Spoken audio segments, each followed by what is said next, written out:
Here is another amazing video of the top 10 best scenes from Shogun Volume 9 on OKTV today. Shogun is definitely one of the most watched series in 2024.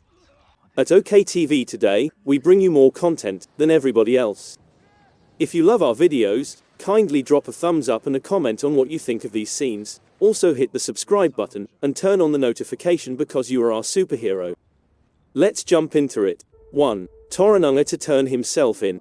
A significant turning point in the mini-series occurred with the pitiful demise of Toranaga's son, Nagakado, who appeared to put the underdog on the defensive. However, Toranaga planned his next action during the time of grief. But because he kept his plans a secret, his own people continued to assume the worst. Everyone was therefore startled when Toranaga declared he was going to turn himself into Ishido.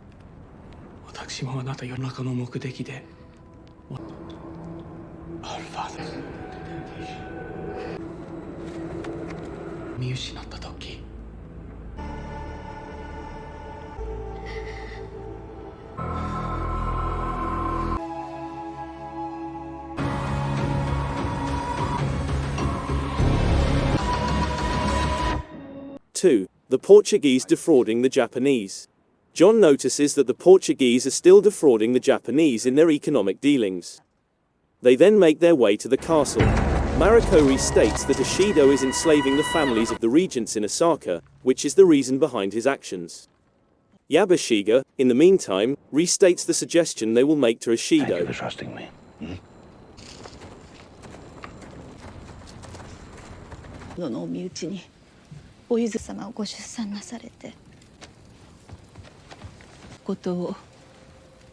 Three. Speculation about what Toranaga is going to do.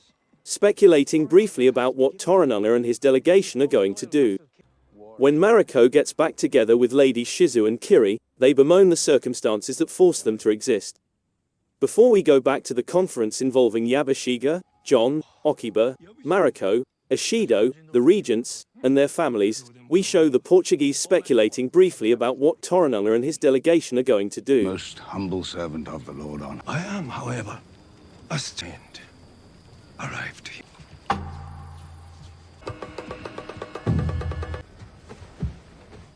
4. A man of faith. After Koyama and Yabashiga exchange a few brief words on their objectives, Yabashiga abruptly declares that he and John would provide Ishido with all of their available artillery.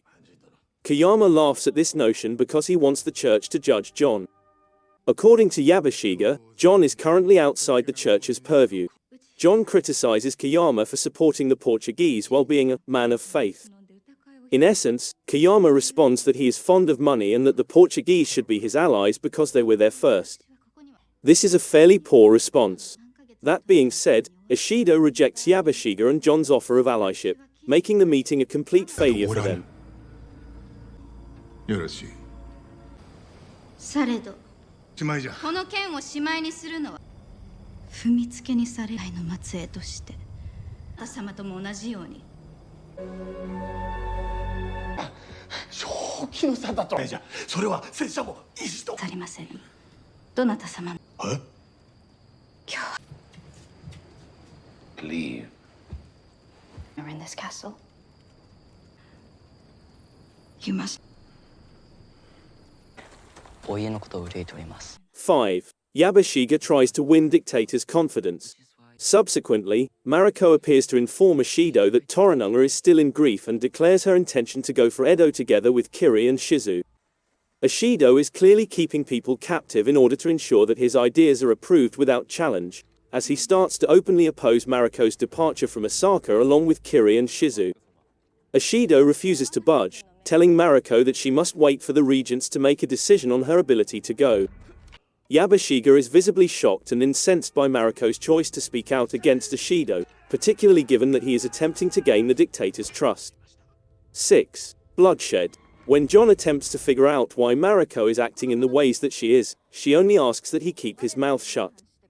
Ryuji treats his mother disrespectfully for standing up to Ishido. It seems like all the Nazi propaganda that permeates Osaka has indoctrinated him. Mariko goes on with her plan to leave the palace even if that upsets her. There is a lot of bloodshed.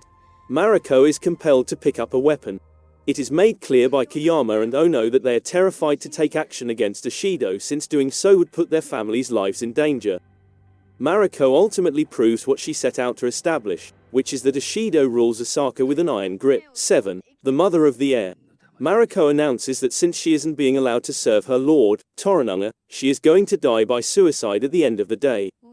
Mariko is Christian, and that's why she asks Lord Kiyama to be her second so that she isn't condemned to go to hell. Ishido prevents Kiyama from doing so, even though Okiba warns Ishido that if Mariko dies, there's going to be an uprising that he won't be able to handle. On the flip side, if Ishido allows Mariko to leave, he has to let everyone else leave, too, which is something that Ishido doesn't want to do. Later on, Okiba meets Mariko, and she tells her to put a stop to her games. Mariko is adamant about sticking to her course of action because she feels it is correct. As the mother of the heir, Mariko informs Okiba that she has the authority to put an end to this whole situation.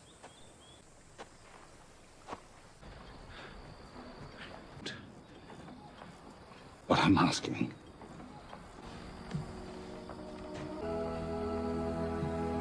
Eight. Ishido saves Mariko's life. John makes an unsuccessful attempt to stop Mariko from ending her own life. Thus, John aggressively tramples over the compound's arid garden. Ishido sends Yabashiga a message about his subservience. Mariko goes to her seppuku ritual after Father Martin leads a joint prayer. As Kiyama fails to appear, John chooses to be her backup. Just when Mariko is ready to stab her heart, Ishido suddenly shows there and saves her life. He tells her that she may go and that anybody else who wishes to depart Osaka can make a request, which will be reviewed and authorized if necessary.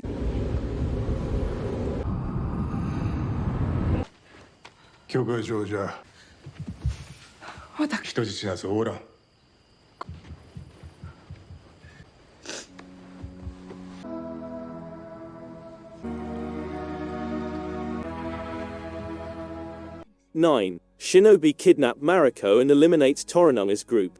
As they prepare to depart Osaka at the end of Shogun, Episode 9, everyone appears to be in a festive mood.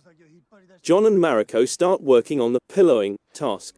But Yabashiga throws a curveball at that point, allowing the Shinobi ninja to enter the castle in order to eliminate Toranaga's group and kidnap Mariko. When Mariko chooses to sacrifice herself in an explosion set up by the Shinobi, things go terribly wrong. I do believe she is dead.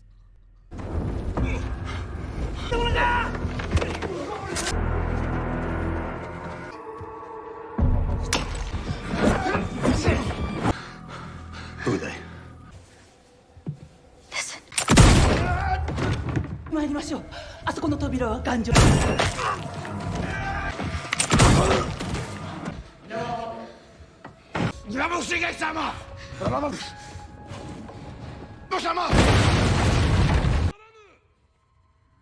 10. Mariko's entire story. To wrap up Mariko's entire story, Mariko was upset at her fate, just as Okiba had stated earlier in the show. She was angry because she had done everything right and yet she was destined for an unhappy existence.